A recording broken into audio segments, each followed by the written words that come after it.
Are you looking for an athletic scholarship? You're in the right place. This is the Recruit Me Athletic Scholarship Podcast, the longest-running podcast on recruiting and athletic scholarships.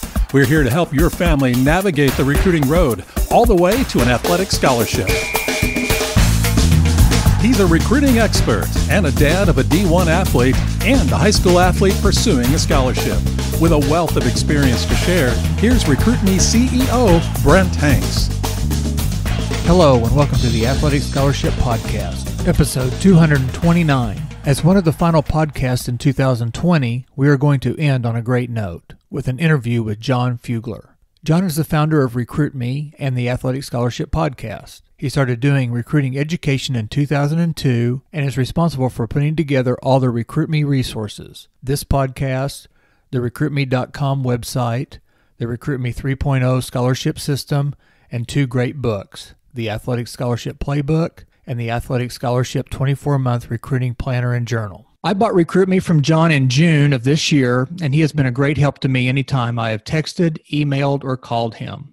Let's find out what John has been up to and see if he still has some recruiting knowledge nuggets laying around to help us step into the year 2021. John, thanks for taking some time to help us transition from 2020 to 2021. Well, Brent, it's good to be with you. The tables are turned here. I think the last time I was interviewing you.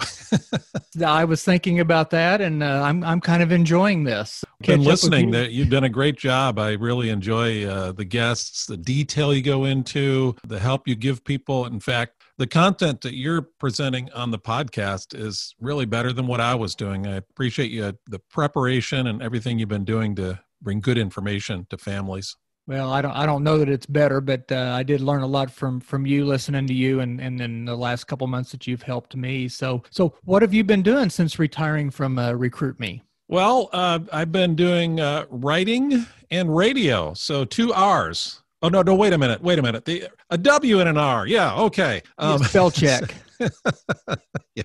Spell checking that. Yeah. So I'm involved as a chief content officer with a large global radio organization called Trans World Radio, or TWR. And so that's keeping me going. That's full time, enjoying that, being able to take Christian programming around the world, really in all sorts of countries and places. And then I've also been doing some writing. So I love to write. I've had more time to do that, and been doing some faith-based books that have been published, and I love it. I enjoy writing. I have a sign in front of me that says, relax and write. So writing does relax me. Your writing that you do now, and you've been doing that for a while too, but how do people find your current writings? Well, you can go on Amazon. That's where I distribute all my books. Of course, the writing I've done on the recruiting space, you can find it there under John Fugler. And I added my middle name for my faith-based writing just so people wouldn't get confused. It's John Edward Fugler, but it's the same guy, two different genres of books. And you were in radio as you did the Recruit Me stuff, weren't you? Yes, I've been in radio for 40 years now. I was a radio and TV major in college at Indiana University, and went right from there into radio programs, starting radio stations. And so that's been our life, my wife as well. We've done this together for years and years. It's a love of mine and still enjoy doing that. I'm a content creator, I guess you could say. So doing radio, doing the podcast, doing digital, and all of that. Let's kind of review a little bit on Recruit Me, and people can probably go back and listen to some podcasts back, 200 plus episodes ago. But tell us when you started Recruit Me, where do you live, and what do you do now? We're in California. On the coast of California is where we lived, in a little town called San Luis Obispo, where it's in a small town, as many of your listeners might know. It's kind of tough to get recruited. It's not like they're going out and finding you. So you've got to find the coaches. So that was a good training ground back in the early days of Recruit Me. And then 9 years ago, moved to Colorado Springs and worked with another radio organization. And then 2.5 years ago, moved to North Carolina. So we've been moving east. We're basically on the edge from one coast to the other. We've been there in the last 10 years.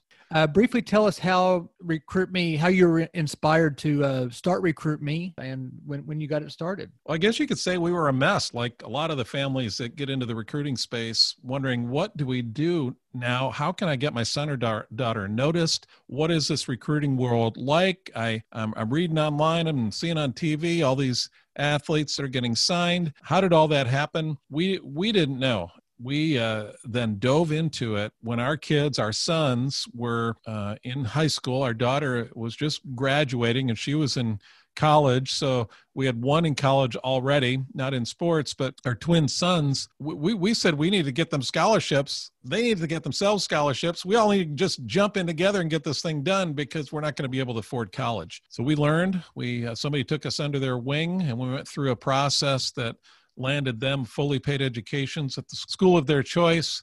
Both were baseball players, and it was wonderful. And we learned a lot along the way. As we had relationships with other families, they came to me and said, John, what did you do? We want some help with our kids. So I just sent them the letters we had written, all the documents, the Word documents that we had, the processes that we went through. They took that, and then a friend of mine came to me and said, let's put this together in a system and offer it online. And so we did, and Recruit Me was born. That's out of personal experience, getting results. And ever since then, up until this last June, when you took it over, I'd been working with families and helping them through a step-by-step process to an athletic scholarship. Well, and you started about 2002, is that right? That's right. And Ancient. So there wasn't a lot of podcasts and blogs, and there probably wasn't a huge amount of information online at that time. No, there really wasn't. And we, Ron and I, who was my business partner in this, when we jumped in, we did everything online. It was all digital.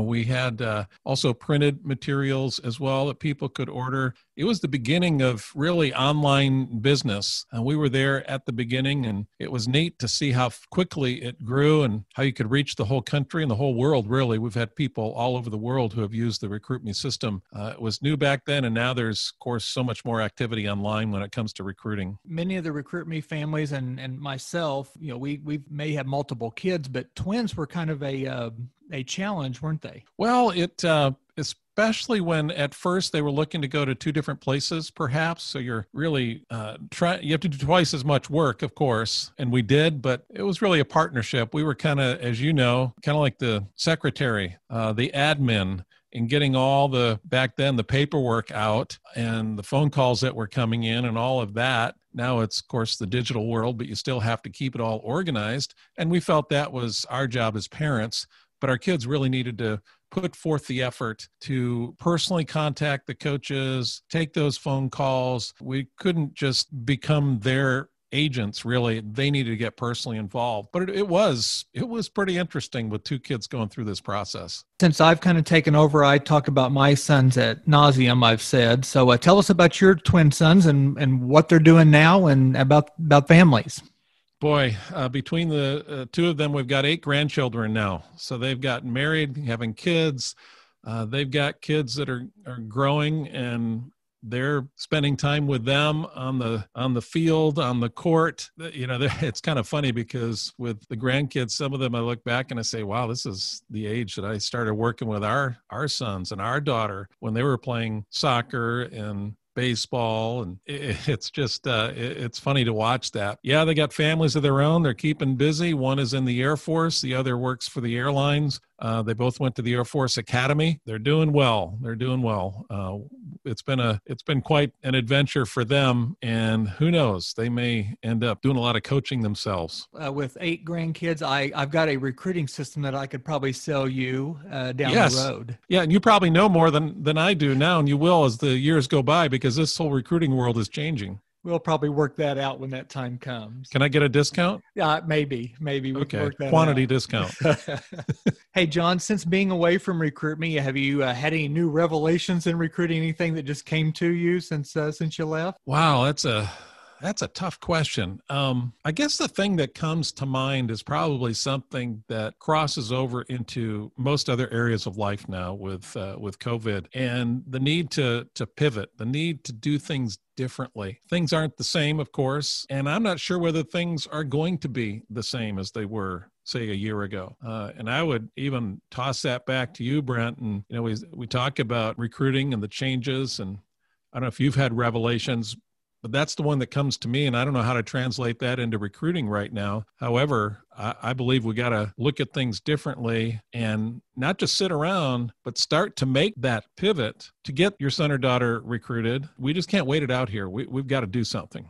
Well, and I think it goes back to the basics that you laid out years ago, and then really anything that you do, you go back to the basics. So the more research you do, the more that you market yourself, which is kind of a weird thing, as we've talked about, is to market a 14, 15, 16-year-old kid, but you've got to let people know that you would like to go to that school. And I don't think you can wait around and just say, hey, when this thing breaks, people are going to start coming to see us play. I think you have to let them know that you're interested and that you've taken the time to learn about their school and their program, and that you want to swim for them, or you want to wrestle for them, or play baseball for them. So I think sitting around and waiting is not what you want to do, and you want to be forthcoming and really work the system, and hopefully that's what we can provide for you.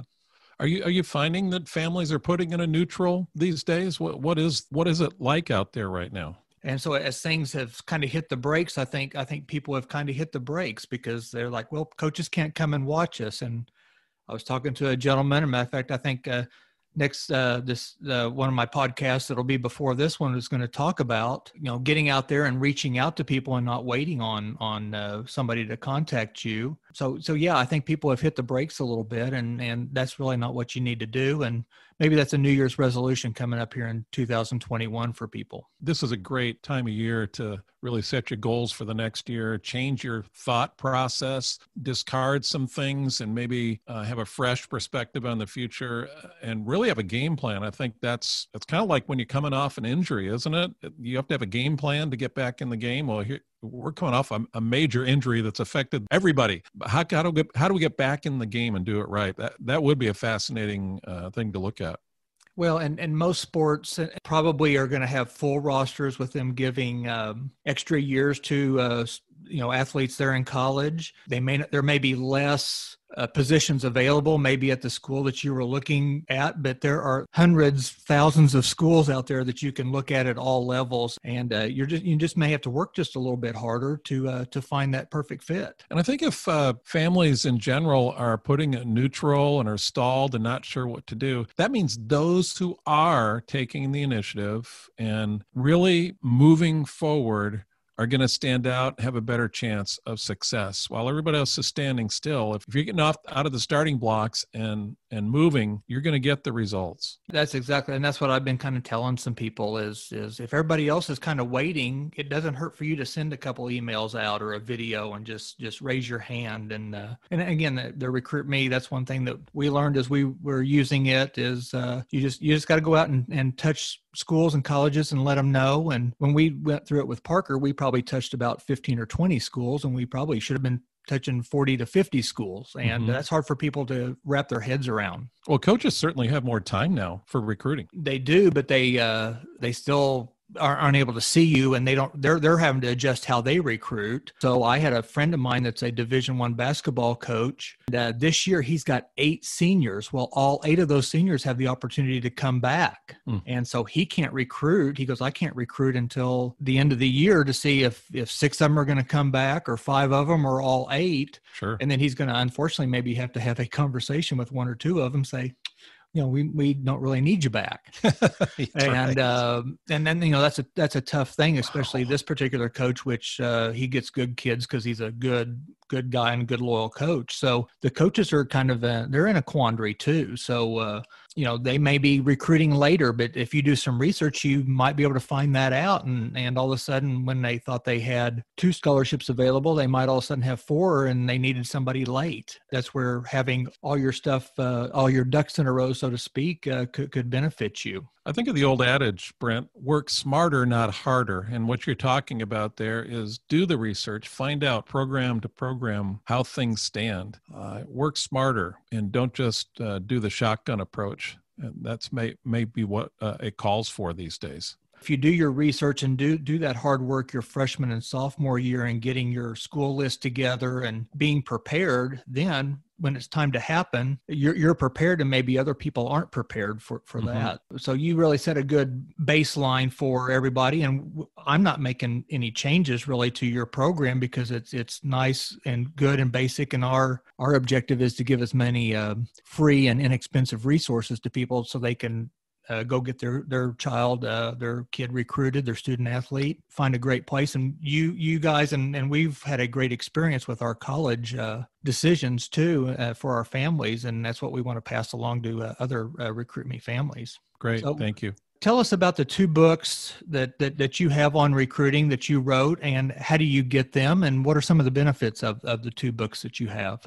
I've re-released. It's a new and updated content in the Athletic Scholarship Playbook. It just came out. It's the new edition. So that's available online right now on Amazon. I've expanded it, added a couple chapters to it for changing times, taken out some information because of changing times. And secondly, the new publication, the 24-month recruiting planner and journal. And this is a way for families to really get a hold of the whole process, to document, set goals, record conversations with coaches, with school visits when you can do that, and really have an organized approach to the whole recruiting process. There's so much information out there and so much swimming through our heads and a lot of activity. If we can get that down on paper and walk through it as a family, that's when we're going to win. And the recruiting planner and journal helps families do that. Take what they're learning, and when you write things down, something happens, and it's there to go back to, and you keep it in chronological order throughout the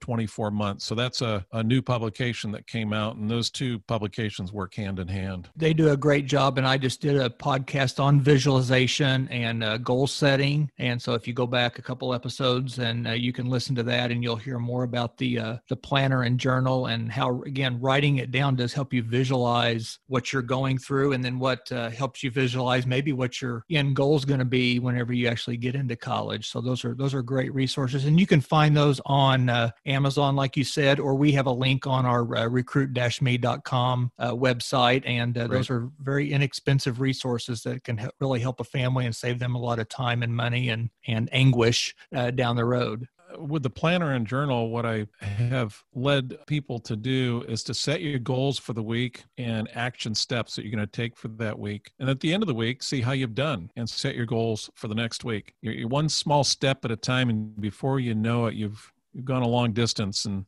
it keeps you accountable. It helps you take this in bite-sized chunks and be able to document the steps that you do take and all your conversations and interactions with coaches. John, going back to your Recruit Me years, what's 1 or 2 pieces of advice that really stand out that maybe you can end on here to give some advice to parents and student athletes? Sure. The number one thing is this: take the initiative. I've said that over and over again for all those years, and it's still true. The methods might be different, but the principle is the same. Take the initiative, not just the first time, but take the initiative throughout the process. The recruiting process, it's multiple steps, and you have to continue to take the first step. Don't wait for things to happen. Take the initiative. I would say write that on an index card. Take the initiative, put it on the mirror, put it on the refrigerator, write it in your baseball glove, put it on your basketball, write it on your hockey stick, whatever it might be. Take the initiative. You do that, and I believe you're going to be successful. Second thing to remember is this: recruiting is year-round, so be consistent. Don't get caught up in the trap thinking that recruiting is seasonal. Coaches are looking for their next athletes all the time. Yeah, there may be ebbs and flows, but it really is year-round. Just because you take summer off from school doesn't mean recruiting stops. No, it keeps going. One of our busy, most strategic times in the recruiting process for us was over Christmas break. I remember that. We got a lot done. We got a lot of packets out to coaches. We just didn't take time off. It was a constant year-round thing. Be consistent. So take the initiative and be consistent. Those 2 things will get you a long way. I think what I'm going to do for 2021 is just have you on every other week and just pick your brain, because I think people, you still have a lot in there, and and people will get a lot of information from you. And I'm honored to be able to pass along the information that you pass along for 20 years to Recruit Me families and everybody that you helped. Well, thank you, Brent. And you're doing a great job as I've been following you. And families, I would just encourage you to get a hold of Brent, interact with him. He will be able to point you in the right direction, give you some good, solid advice. And the fact that he's got 2 sons, one who has gone through the process and knows what it's like on the other side, and one that is about to go through it and will be going through it next year. That's really golden. That's firsthand advice that you can get. And I would just really listen to Brent in these coming months. I appreciate it. And I appreciate you taking time in this holiday season. It's great to get an update on your family and that they're doing great. And we appreciate them and the support that they've given you. And all the great information you've passed along over the last 20 years. So, John, we'll see you next year. Yes. And have a great start to 2021, you and all our listeners. That was great information from John, and I really enjoyed the interview. Let's get right to myth number 9 about college scholarships. Coaches resent being contacted by prospective athletes. Truth. On the contrary, coaches hope to hear from good athletes who are interested in their program. They have to consistently refill their rosters with new athletes because every year their seniors graduate. They keep busy coaching and rarely have time or budget to discover every promising athlete on their own. Some blue-chip athletes come to a coach's attention through scouting services or media exposure, but there aren't enough of them to fill a roster. Plus, there's a lot of competition to recruit them. So coaches want to hear from a good prospect. When you contact them, you're making their job easier. Listen next week for myth number 10 about athletic scholarships. Tune in. We are going to do a year in review 2020, and I think it's going to be a good one.